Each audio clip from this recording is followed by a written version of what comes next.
Bengals linebacker Logan Wilson once out.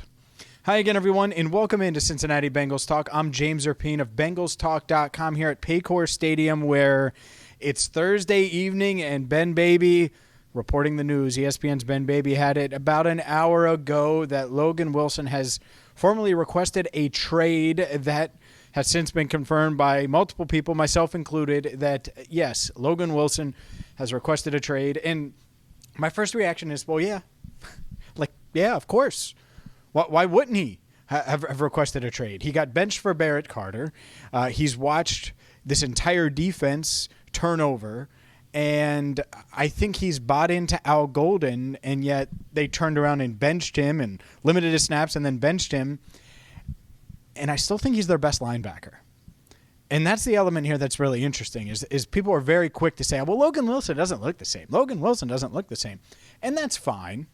I don't think Logan is the same as he was a few years ago. There's no doubt. But is he 55? Is number 55 better than number 44 right now, Demetrius Knight Jr.? Or number 49 right now, Barrett Carter? I would say so. And so for the Bengals to go with the rookies, really from the jump with Demetrius Knight, and I get it, he was essentially Jermaine Pratt's replacement the moment they drafted him. But not just him, Barrett Carter as well. You have Oren Burks in that room. I see the path to a trade. The trade deadline is November 4th. I see the path to a trade because there's going to be a lot of people that say, the Bengals aren't going to abide by this and go with the trade request. I think that they were going to be open to trading Logan regardless of a request. And so there's a lot of factors at play here, including his contract. He has 2 years left after this year. The team acquiring him could release him after this season with a $6 million cap hit. He's one of those players where maybe he gives a contender a real push right now because they have a need at linebacker. Like if there's a team like that views him that way, maybe they go that route. They treat him as a rental and then they take on that dead cap hit down the line and could also rework his deal if that's something he'd be willing to do. And that's what's interesting is you're talking about a guy where you look at these cap hits and they're getting close to $10 million each year. And he's under contract through 2027. Will they be able to find a trade partner? Will there be a team interested? Like I said, I do think that when you see Logan, he might not be what he once was, but he's still better than what the Bengals have. And so you look at 31 other teams, who is he better than on these 31 other teams where he can help them? And there may be some teams that view it that way. And so what could the Bengals get in return? I think that's a big question. What teams could be interested? I think that's another question. There's one team that's just screaming at me. But I do think, and I think this is a really important element of this, winning on Sunday against the Jets is a major factor here. Twofold. One, if you win against the Jets, you're 4-4, you're right back in it. And so you're not giving Logan away. You don't want to give up that linebacker depth because it is valuable. He's still playing for you. He's still going to be a piece for you. He's under contract, all of those things. So you're not just giving him away to give him away if you're competitive. But it is a trade piece that maybe can make you better. If you're going to make Barrett Carter and Demetrius Knight key pieces of this defense moving forward, well, can you turn Logan Wilson into a draft pick and then you use another draft pick it makes you feel comfortable to go get another veteran and make another trade? Like this is wild to think about from a Bengals perspective because they usually don't make in-season trades, but 16 days ago they traded for Joe Flacco, and that completely changed the locker room.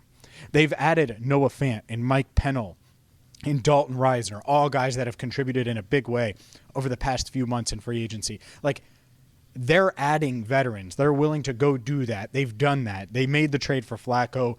Would not shock me if they make another trade or two, and one of those could be Logan going out and then insert defensive player coming in or insert this guy coming in.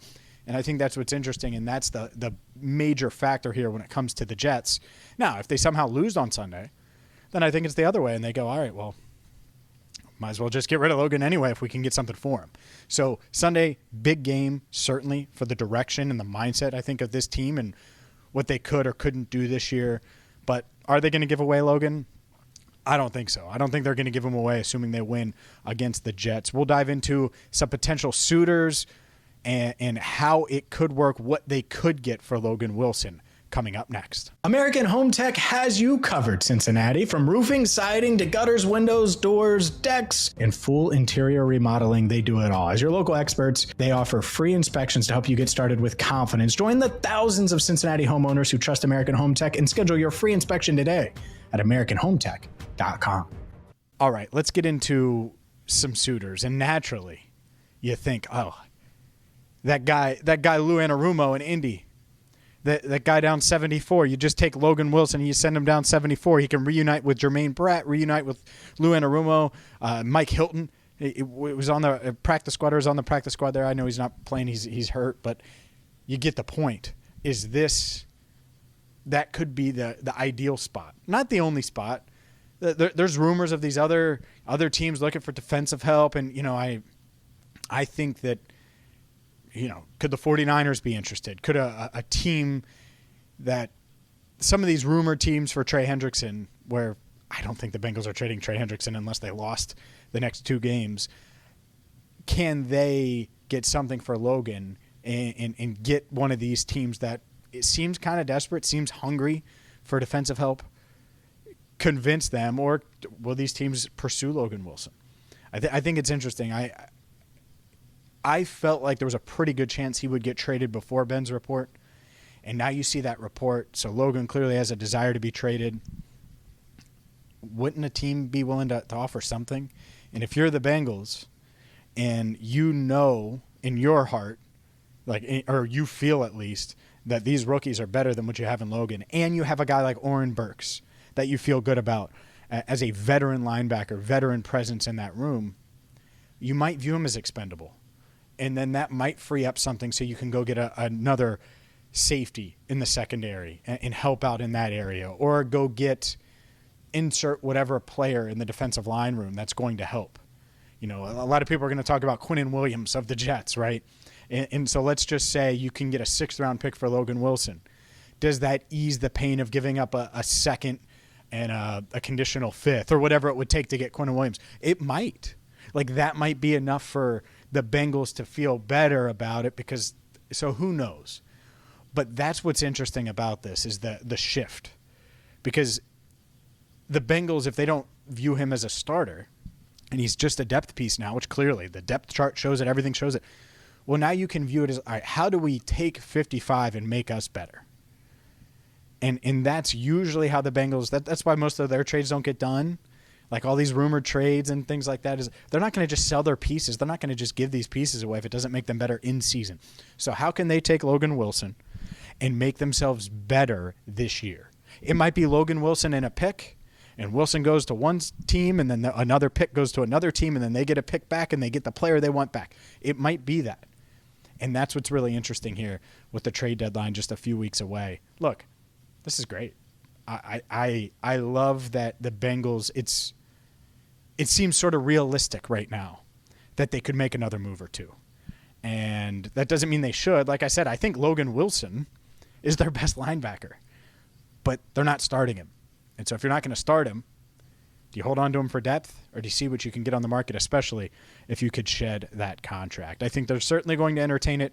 We're going to have you covered every step of the way here on Cincinnati Bengals Talk. So please, please, please hit that subscribe button on YouTube. Check us out wherever you get your podcasts.